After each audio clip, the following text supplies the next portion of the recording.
Hi everybody, it's Mr. D at In the Middle, Mr. D1 at blogspot.com. So today I want to talk about a mistake that I made as a beginning middle school teacher.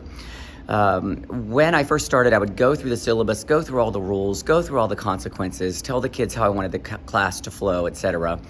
I was very thorough with it, but when they would start, some of them would start to break the rules, I would just threaten the consequences rather than actually implement them. Now, obviously, the consequences need to be in line with the behavior, but when you just threaten over and over, they just tune you out and they keep doing what they were doing before.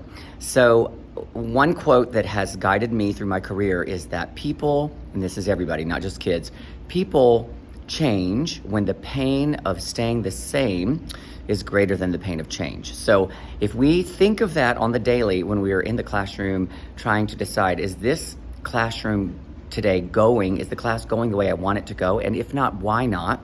And who is standing in the way? And what are they doing? And how am I going to fix that?